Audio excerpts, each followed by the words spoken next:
Yo, what's going on, Nomads and Drifting Podcast listeners? I'm Brian. And I'm Monica. And welcome to the Backspace Nomads podcast, where we talk about our nerve for gaming, movies, and all the dork in between. On this episode of the pod, we're talking about the first 3 press conferences coming out of E3, and then we're giving our predictions on all the rest of the press conferences to come. It's episode 62 of the podcast. This is June the 10th. You can start the show.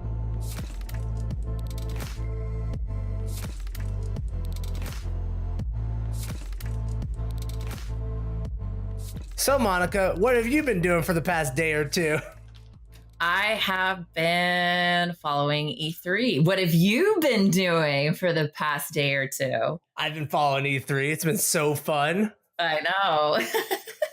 I was actually in New York and I was at a distillery, Southern Tier's Distillery, and I was just, watching E3, and it was pretty relaxed. And I'm excited. I'm definitely excited for it this year.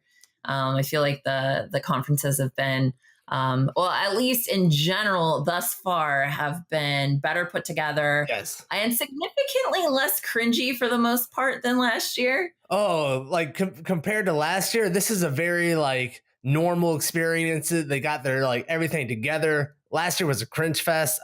This one, just a little bit. So let's jump into it. There's a lot to unpack. We've already had the first 3. EA went, Microsoft went, and we just got done watching Bethesda's. So let's start with EA. I think one of the minor things that's kind of huge, though, coming out of EA is Origin Access, right? Origin Access is a subscription-based service, $100 for a year of subscription or $15 a month. You have access to all their new PC games coming out and the ones in their EA Vault. What do you think about this Origin Access stuff? I'm not surprised by it. I feel like this is where things are heading.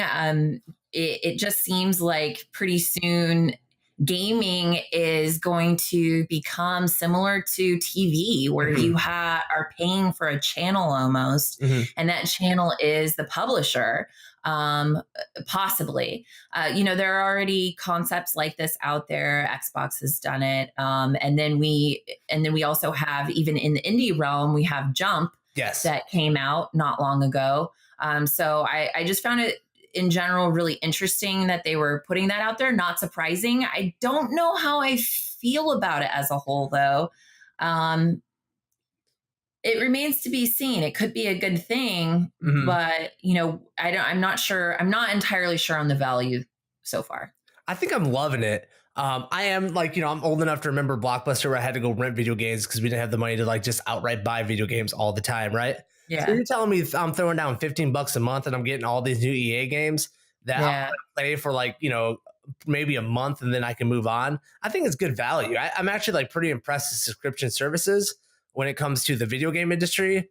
If every developer has one and I'm paying $100 a month, I don't know if that's going to have value, but maybe I'll pick and choose. Maybe I'll jump around who I'm playing for the next couple of months, Yeah, it will make it newly competitive in a different way for sure. But yeah, that's what I'm kind of thinking. How many channels and how expensive can these channels be if that's how we're going to start treating gaming? So it was exciting. It was exciting to see it, but also from a little bit of a nervous feeling.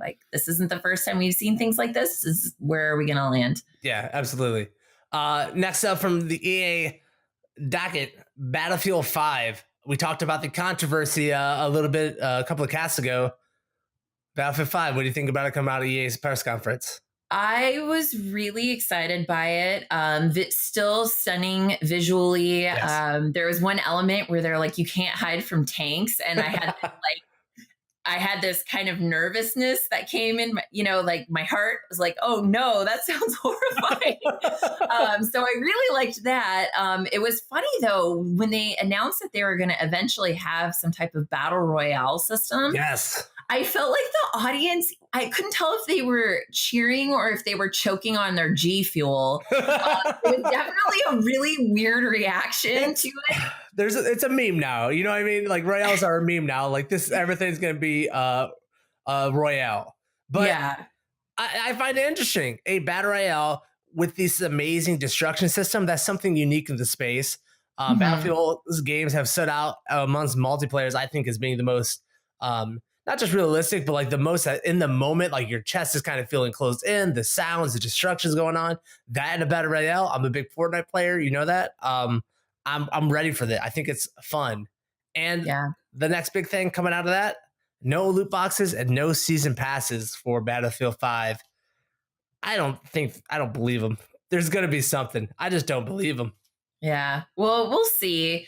The one thing I will say is that we have previously on this podcast said, how many more World War II games do we need? Mm-hmm. This one felt they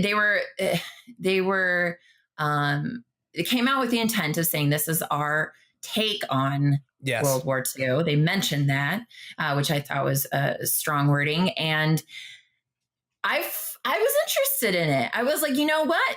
I think I could get behind another World War II game. I think I'm interested in playing this. I definitely what they said about the game and what they showed for the game drew me back in. I agree with you. They say they're like telling more unique stories because we all kind of know like the Battle of the Bulge and like D-Day and storming it and all the like the island hopping. The more unique stories that we don't know about, some of the like counterintelligence stuff going on in like these really remote places. I'm right there with you. Yeah. Let's move on to Battlefront 2, the Star Wars fiesta that just kind of went nowhere after they hyped it up for so much. That was probably the first like big yikes of cringe. I felt so bad for that presenter who had to just come out there and apologize for like 20 minutes. Oh my God, I felt for him, man. Yeah, he deserved some type of award. It felt like a hazing, like he was the new guy and you're just like, you know what you got to do now that you work here, like you got to go out there. Definitely apologetic. Yeah. I kind of stopped paying attention, to be honest. That was one of the times in E3 where I was just like, I don't care. Like you should be apologetic, but this is slightly uncomfortable and I can't even listen to anything else that you're saying. Yeah. It was the whole, we screwed up the first one. We screwed up the second one too, but we're going to fix the second one. Just hang in there with us, buds. Keep giving us money. We're going to fix it. Don't worry. Yeah. After that, then the huge one from EA, which is supposed to be like what's supposed to carry the EA franchise, I think, over the next 5 years, Anthem. What do you think about what we saw coming out of Anthem?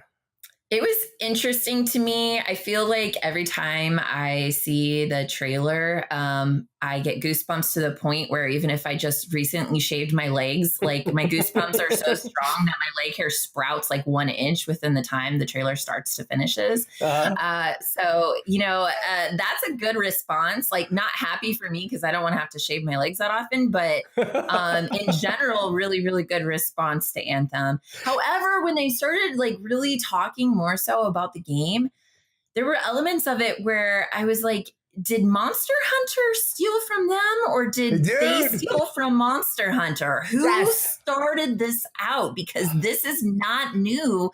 Monster Hunter's like multiplayer, but with story mode. Now, granted, Monster Hunter does not do it that well. I'll grant you that. But who took it from who? They definitely took it from Monster Hunter. Because in my notes, I wrote down, this is just Monster Hunter meets Destiny. And I just, if I have to hear another like writer go like tell a story about how the gods were once here and now they've left all this huge machinery behind, like I'm falling asleep, dudes. Like be writers, find out more creative ways. The initial trailers for Anthem really had me excited when they first released it. Watching that gameplay footage, which first off, the scripted gameplay stuff has got to stop at E3. This scripted gameplay where like the people are like talking to each other in game, they're having so much fun. Like we just leveled up. It's got to stop. It's the worst. When I like it. Oh God. I was like, wow, they seem like they're having a lot of fun. No, you don't have fun like that. A lot of jump cuts in that scripted gameplay footage. A lot of jump cuts, and I felt like a lot of the battles kind of felt boring. They felt really boring to me, and I don't know. I disagree with you. I thought that the flying while fighting, and then like the fact that you can, submerge yourself in your Mhm. suit, like into the water, out of the water, you can fly, you can run on land. I thought Mhm. that was really, really unique. And it made me actually excited when I saw the gameplay and the battles. See, I love the water thing. I love flying in the suits. It had something to do with the combat. I don't know. It felt like really slow, and maybe it was all the jump cuts. I was like, they're trying to Mm, hide something on me. They're trying to get one over because this just yeah. doesn't feel that exciting. Uh, but that's Anthem. Any other thoughts on Anthem? The one thing that I thought was weird is that they really emphasized the fact that the open world, is shared across all players. Like they talked about how, like, when it's night in the game, everyone's experiencing the fact that it's night. Ooh. And for a second, I was like, wow, that's amazing. And then I was like, why do I care about something like that? Like, why is that being emphasized for this game? It just seemed weird. And like I guess what you're saying, like they're trying to hide something there. Yeah, This doesn't seem like a game mechanic that should be emphasized as much as it was. I always feel like there's an engineering lead who's like, look, my guys worked 8 months to get this system working.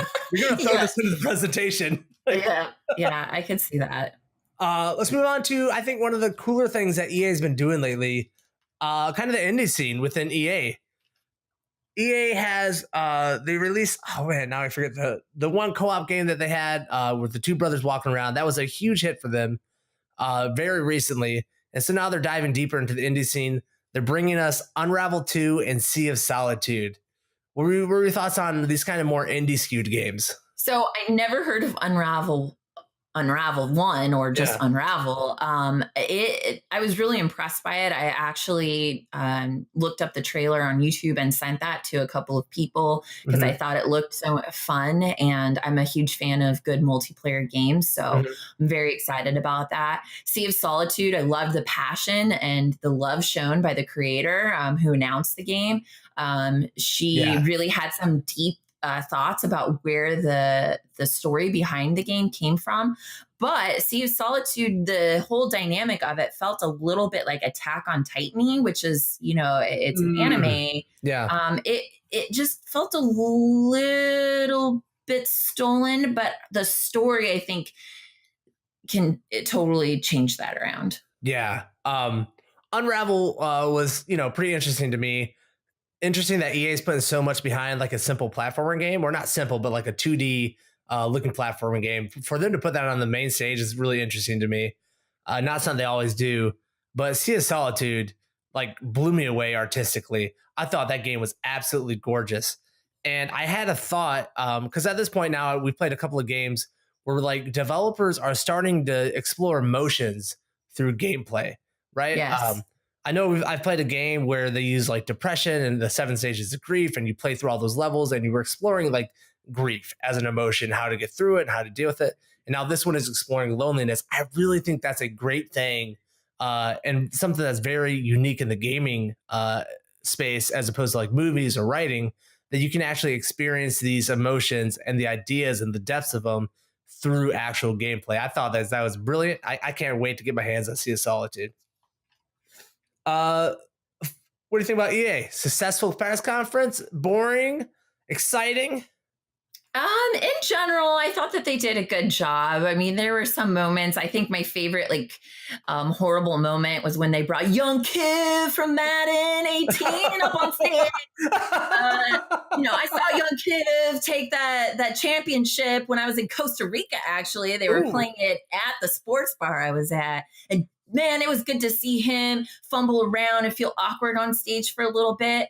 Also FIFA 19, it's just like, wow, woo, here we go. Was I supposed to care about some of these things? I don't know. It did look good, but also, why does the stadium still look like they're filled with wee me's? I don't get it. In general, though, I thought EA did a good job. I was entertained, but more so excited for I think Battlefield 5 more than anything. Yeah, I kind of felt like EA was a little bit light, and their big hitters are things that we already knew were coming and already know about. We know about Battlefield 5, everything involved. Anthem, we know everything. And like, this is how you know they're trying to stretch. They had a developer from this development team called Respawn, and they were excited to announce that they had a title for their new Star Wars game, but nothing else. No gameplay footage. No, we got a title. We can tell you where it's set. That's it. I will say, though, that when we figured out the Backspace Nomads name, it was a good day. So maybe, All right, fair enough.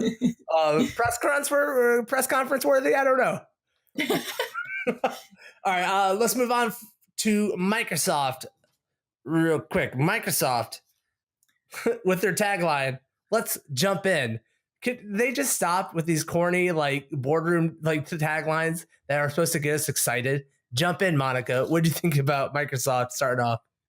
Oh man, I mean, it's interesting because there's so many crossover games that they get the rights to, announce, and so a lot of the games they, that they did share were exciting to see, but weren't exclusives necessarily. What was funny to me is that it just felt like most of the games that they got the rights to had like a 4 or a 5 at the tail end. Just Cause 4, Gears 5, Devil May Cry 5, Terry Crews the game, also known as Crackdown 3, Life is Strange 2, also known as Captain Spirit, which, by the way, the main protagonist in that game is a white kid that looks kind of like the female from Life is Strange. I thought that was a little strange about it. But it did look like a cute game.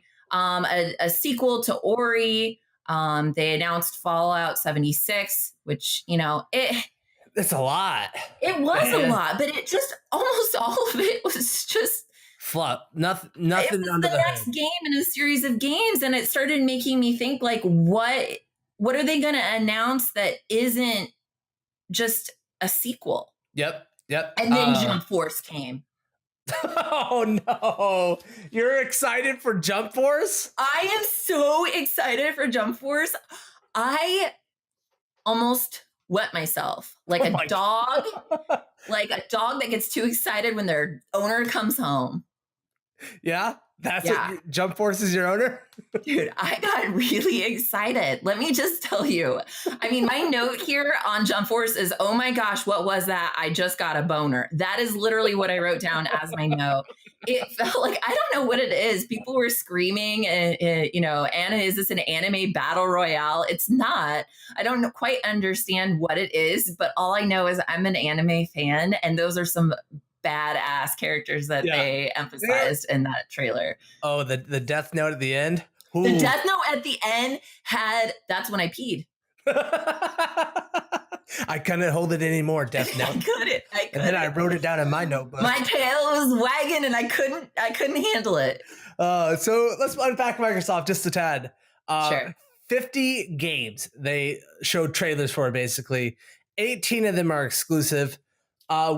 I don't know why so many people cheer for exclusivity.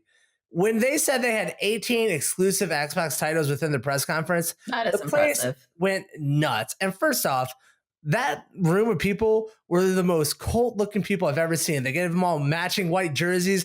I really thought they were going to start goose-stepping over there to Sony's press conference and start a fight. It was a scary-looking scene of gamers. It is competitive. But why are we excited about things being exclusive? Like, hey, I don't know.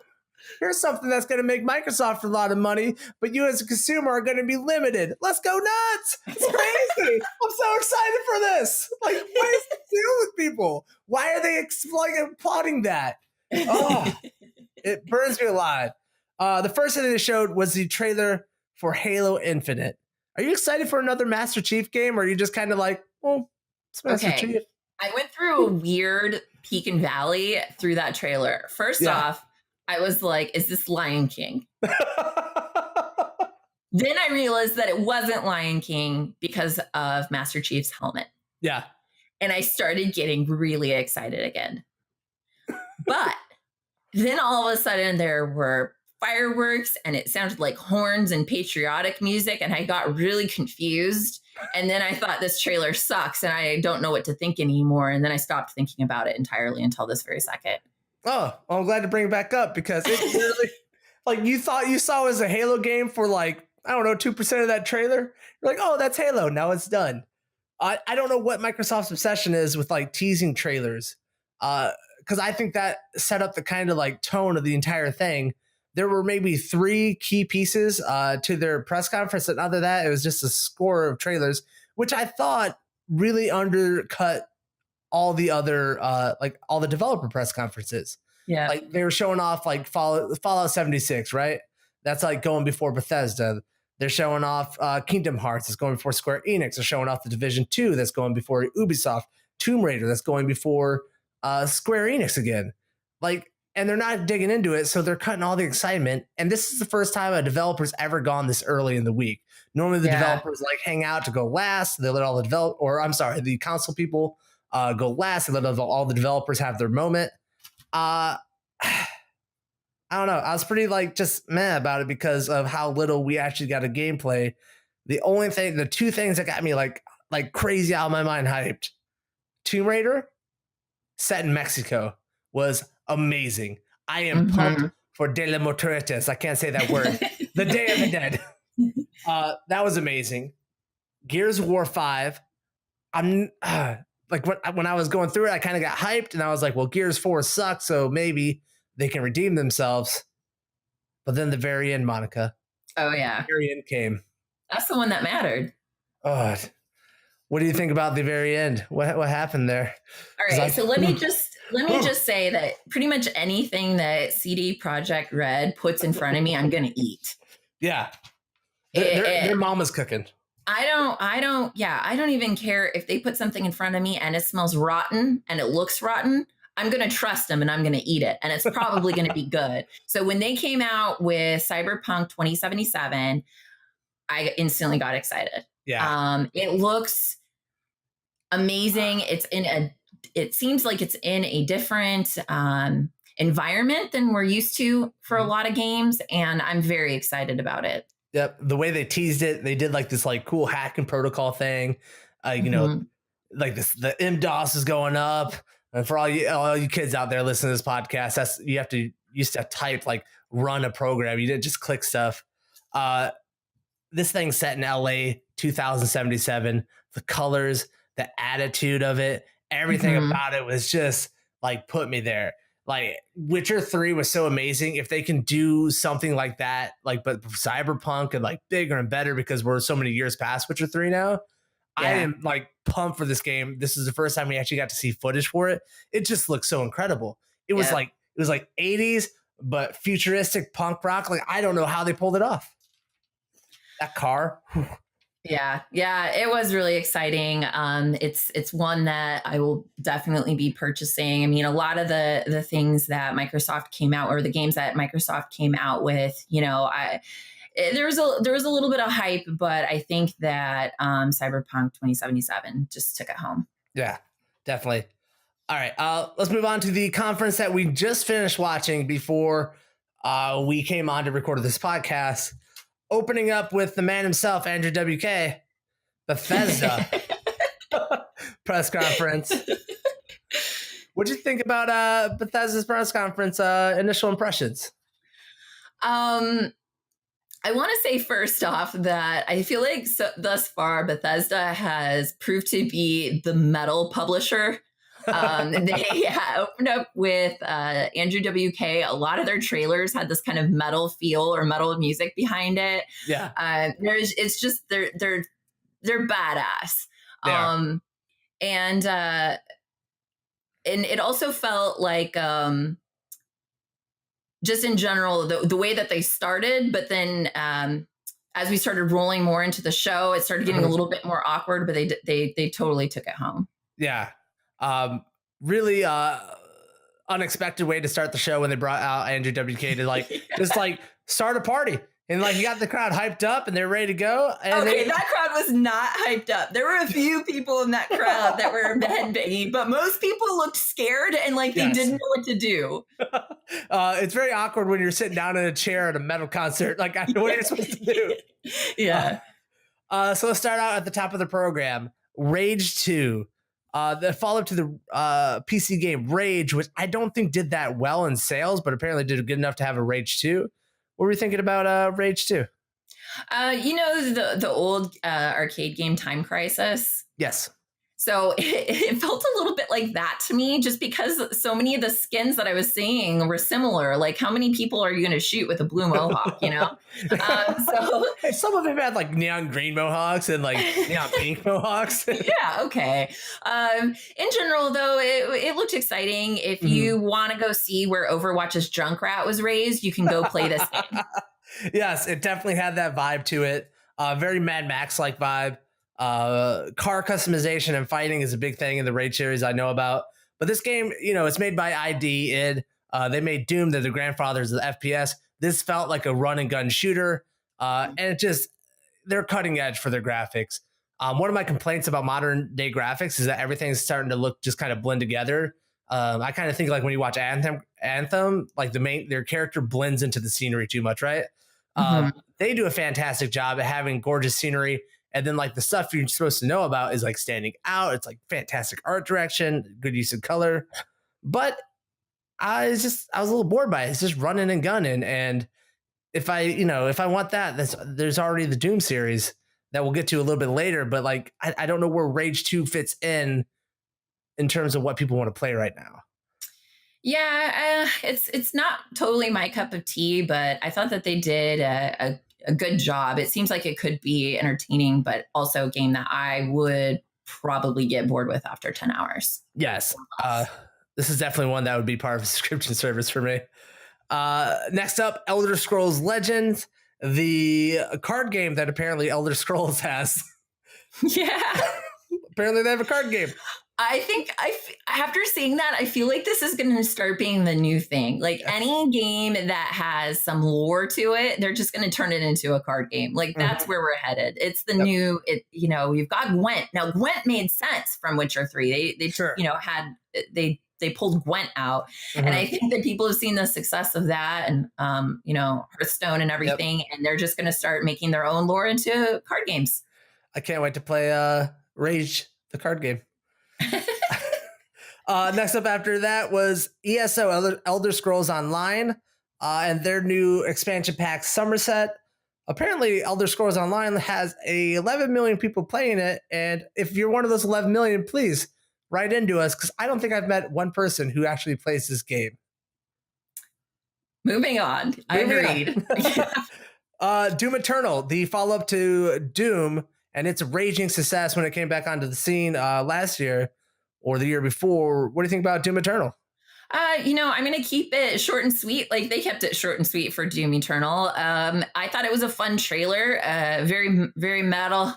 I enjoyed Doom and I'm sure that they've done a great job with this. It was funny to me that they said there's twice as many enemies. Yes. Not that there's any new game dynamics or something that would make twice as many enemies that much more exciting. It's just like you can shoot more things. Yeah. So we'll see. All right. I kind of feel the same way. Like Doom Eternal. If you're excited for Doom, you're going to be pumped for this. But I'm not someone who was particularly drawn to the Doom series. Next up, Prey, which was a massive success, almost unexpected last year. They're coming out with their new Moon Crash DLC and some free expansions. What do you think about Prey's presentation?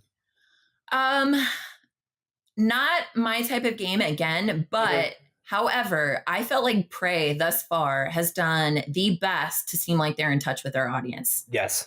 Outside of, maybe when we get to Fallout 77. But they were so in touch with their audience and really how to reinvigorate their audience. They have listened to the community. They're introducing new elements to their core game alongside the DLC. So you can go get those new elements to the core game, play a little bit more, get the DLC, and just really well spoken. I don't know. I was really impressed by them. So if you are a gamer that really likes to feel like you're being listened to, I feel like this would be a game where you would feel catered to and you would feel like you were a part of the community. Yeah. The only thing I thought about coming during the Prey presentation was like Prey, like by adults for adults. Like there's like not a lot of cringe in there. I'm not someone who played Prey, but after seeing this, I'm actually interested. I think that's a way to keep your game alive is to have very fully realized free downloadable content and then expansion packs on top of that for people to purchase. Next up, probably the most offensive one, Wolfenstein. Those two German lads came out and just punched us in the face as Americans, didn't they? God dang it. Young blood. Young blood. How do you, as a professional gaming studio, name it DLC or whatever? Wolfenstein, Young blood. I don't know, but I really hope that you get to go in, and as young blood, you get to go punch Richard Spencer in the face. I don't think you should do that in real life, but it would be great if we could do it in a game. Young blood, get him, young blood. Oh my God. One of the most amazing things that came out of Wolfenstein Youngblood was the quote that they're on a never-ending quest to say "fuck Nazis." Yes, there's a hot take. Which who knew? That was something we had to reiterate, but apparently we're gonna fuck Nazis. Yeah. Or fuck them up, I guess. Let's move on to the big presentation, the big moment of the Bethesda press conference. Not a game, nay. Todd Howard. Todd Howard came out there like a Your rock man star. crush. Look, he's a good-looking man. He's got a nice jacket on, got some good boots on, walking out there, strutting past the VP. Like, just getting like, whatever, dude, it's my stage. Get off of it. Yeah. Like, Todd Howard is like a living Bill Murray within the gaming industry, and I don't think we have many of those types of people in the Western development world. It's crazy what follows him. Yeah, it was. And they just did such a good job in general. Just across the board with his talk and what he presented. Mm-hmm. Should we save Fallout 76 for last? Yeah. All the other ones are pretty light. Yeah, we'll jump around to that. All right. Okay. So the second thing Todd Howard talked about, besides Skyrim Amazon Edition, was Elder Scrolls Blades. Elder Scrolls Blades is a fully mobile Elder Scrolls game that is playable in landscape and portrait mode. It is a mobile game that takes the Elder Scrolls seriously in a first-person, fully realized 3D world. Right. I am really surprised by this. Yes. I don't think I've ever seen a mobile game that looks this exciting to play, and not just from I'm going to go ahead and just, like a lot of mobile games are toilet games. Yes. You play them on the toilet, you play them when you're bored, you play them on your commute if you're in a train. Mm-hmm. They don't serve much more purpose. And then if you get addicted to them, you play them outside of that, but that just means you've got a problem. This is a game, The Elder Scrolls Blades is a game that seems actually fully realized as a game that you would play if it is on your console. And what's cool about it is they're going to be putting it everywhere because they must feel the same way. Yeah, like I said, you can play it all the way down from a Android or iPhone device all the way up to your PC. This is a game that I actually have been. It's not like I was waiting on this game, but I was waiting on a company to take the mobile phone seriously and say, we just want to make a game that's good to play on there like you would anything else. There's a fully realized upgradable armor system. There's a single player campaign. There is a roguelike dungeon crawler element to it. And then there's 1v1 in the arena. I can't wait for this game. I honestly, them like making a big deal about playing this game in portrait mode, I'm excited for that because don't want people to know that I'm playing this game while I'm driving. And when you have your phone in landscape mode, everyone's going to be able to, what? No, that's not. All right. So let's talk about other games that you play on your phone. Fallout Shelter coming to the Nintendo Switch and the PS4 for free. That's kind of exciting. That is exciting. I didn't really enjoy Fallout Shelter all that much personally, but I do think that the ports are going to be fun. And for those that want to experience it, over yonder, they get to. Yonder. I'm excited for it on the Switch, to be honest. I want more games on the Switch that I can pick up and put down very fast. And Fallout Shelter seems like something like that. Like I can, play it at the airport without thinking about finishing that quest before I have to board my plane. Yeah. 2 teaser trailers from this press conference. First up, The Elder Scrolls 6 was teased, a very like 10-second landscape, beautiful vista of a game. This is not coming out this year. These two games that we're about to talk about are forward-looking games for Bethesda. The Elder Scrolls 6. Monica, what did you think about that trailer? Oh, well, I like that you're asking me that and looking at me like that way because at that very given moment, I couldn't hold it anymore and I had to go to the bathroom. Well, I mean, I don't blame you. You know, and then everything was over. You've been thinking about Jump Force all day. You know, had to hold it in there. I was. The Elder Scrolls 6, it looked beautiful. This is a long time coming. There wasn't much on it, but I'm excited to get back into the world. I know Skyrim was a massive hit for people, but Skyrim, like lore-wise, was actually my least favorite setting for the Elder Scrolls series. So I'm excited to get into somewhere else. I don't know where it's going to be set, but I'm excited for it. The other teaser they have for coming out in the future, a brand new IP for Bethesda. What they say is the first brand new IP in 25 years. This is something that's been long rumored in the gaming industry, Starfield. This is a fully outdoors sci-fi. By outdoors, I mean the outer space of the outdoors game from Bethesda. That small trailer, and I think it was a shadow that was casted by the star from the space station, that felt so good. I was blown away by that little tiny teaser. I'm more excited by this than Elder Scrolls 6. I agree with that, mainly just because I'm really tired of numbers coming after the names of the game. But in general, I don't know. I just don't feel like I had enough to get really excited about it. Mm-hmm. I do like space games, though. So I had a general excitement, but I'm like, man, this is like giving me one Cheerio, you know? Like, I want a whole bowl. All right. So greedy.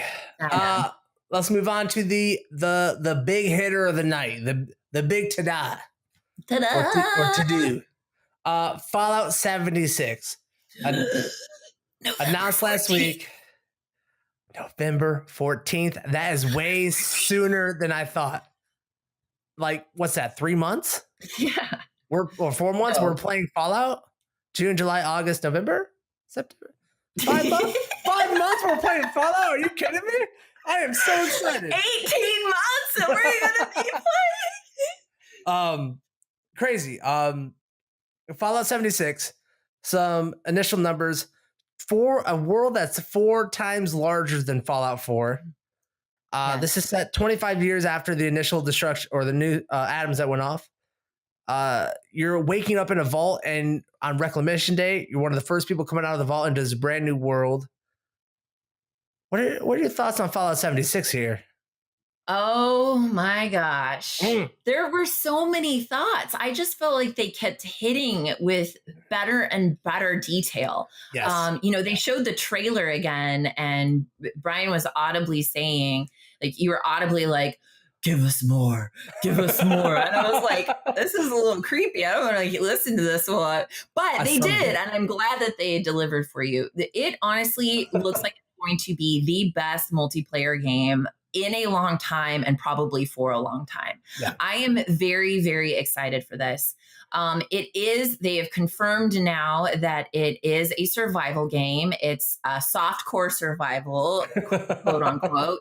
And you can fight the other members that came out of 76, or you can befriend them and work with them in order to build up bases. Mm-hmm. There is a story mode. You can play that solo, or you can play alongside others. And the story is all the people on the world in West Virginia. Take me home. Are other players. Yeah. I am blown away. Blown away. I love multiplayer games. I love a good multiplayer game. I love survival games. And I just think this one's going to be phenomenal. I do too. I think the collective or like the Twitch survival players, that kind of group of players just had that collective exhale. Thank God. Like, we have something to play very soon that looks like it's actually going to be made by developers who know how to make a complete game. Would that be fair? Yeah. Yep. I would agree with that. there was a ton in that Fallout 76 reveal. I feel like I have to go back and rewatch it like 2 or 3 times to kind of fully grasp what they're really going to try to get done with it. One of the things that I was really laughing about is how they have actual nukes in this game, and there are nuclear codes, and you have to work together with your buddies to get the entire nuclear code so you can nuke other players' bases. Like a silo launch nuke on another player's base. Sign me up, West Virginia. Like, it's a small thing, but one of the elements I was really impressed by was the fact that the scenery, the landscape is amazing. Yeah. Oh. But that there's amazing landscapes in a lot of different games.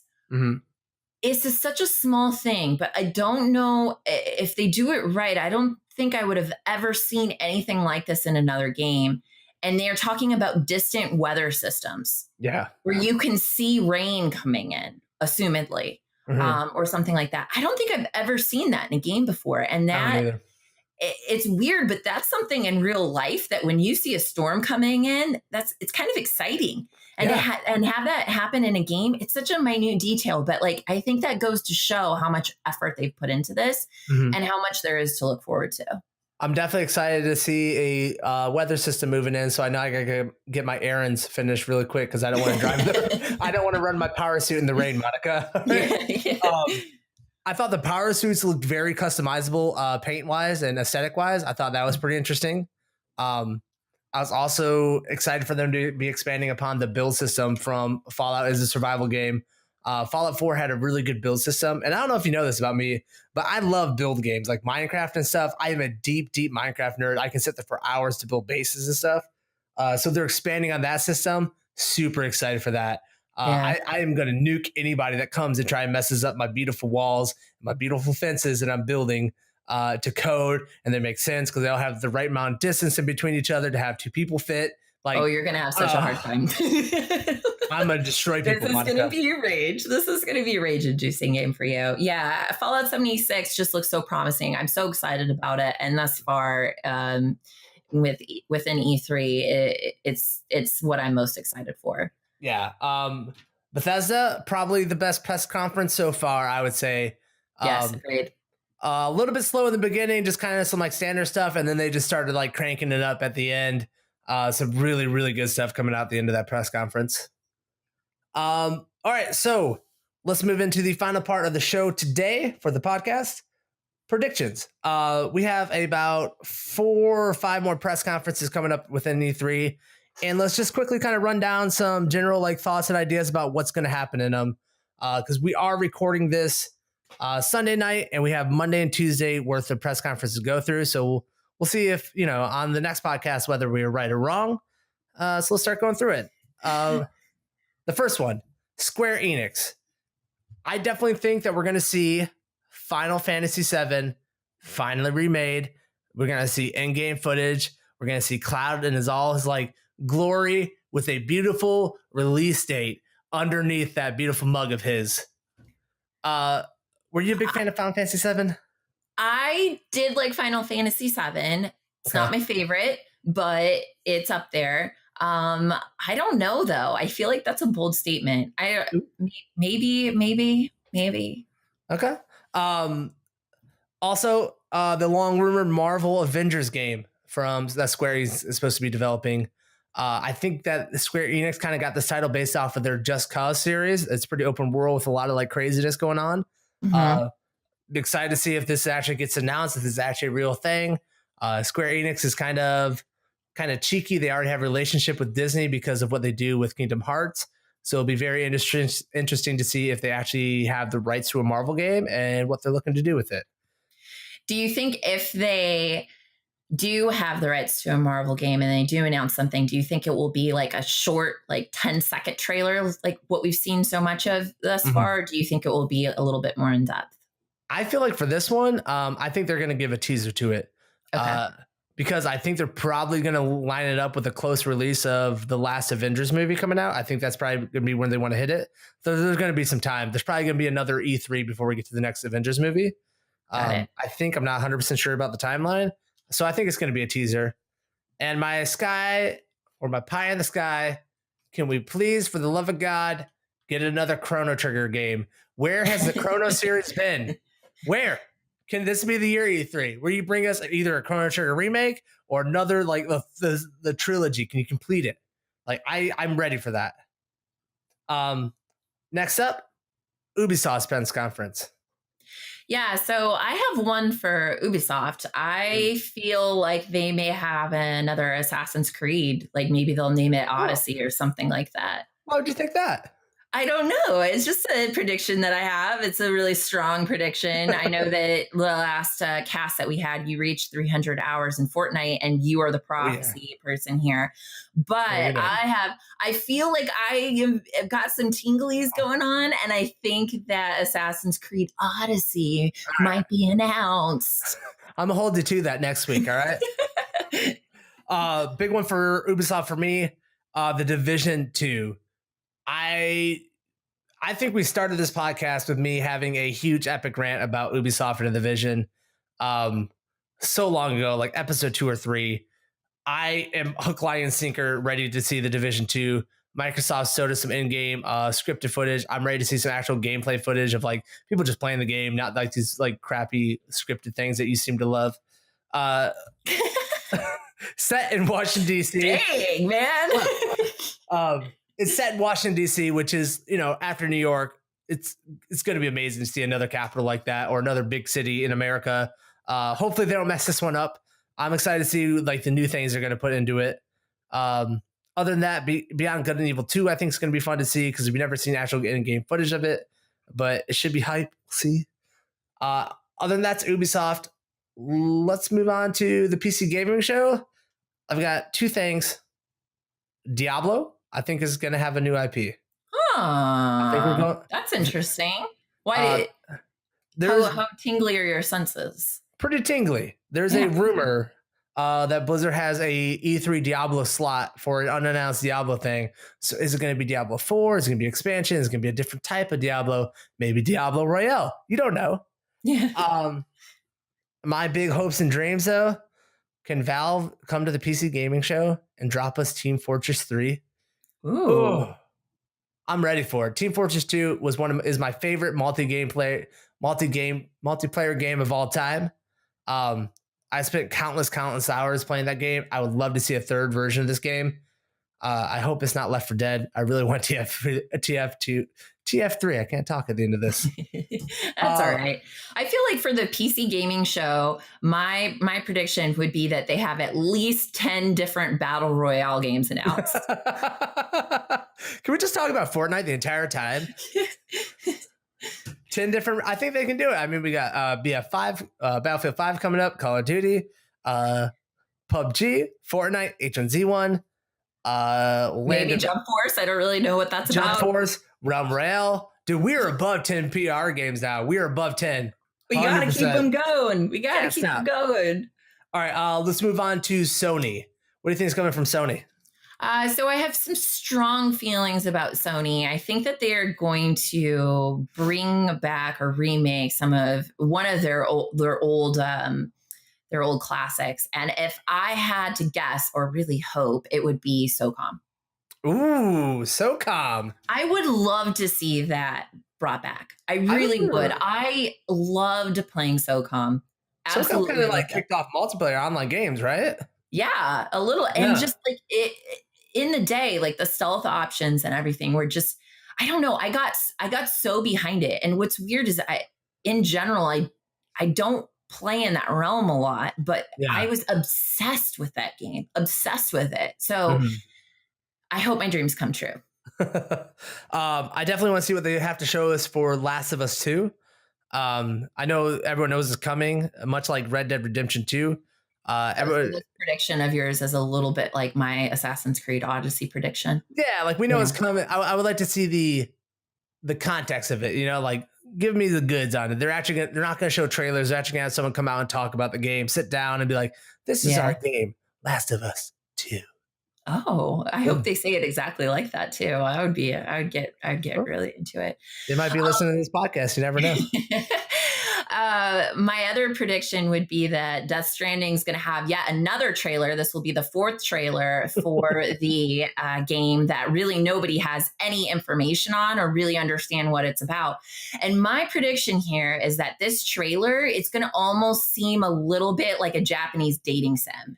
Why? I don't know. I just all been so weird. Like this could just really like make it, we don't need any information on it at this point. It's this like enigma game that is just confusing and kind of freaks people out. And they're like, memes about it. And we just need to keep taking it. Don't give us information. Just keep giving us weirder and weirder stuff. Turn it into a Japanese dating sim. Throw us off of our game. All right. I'm down with that. Hot take. I think we're announcing the PS5.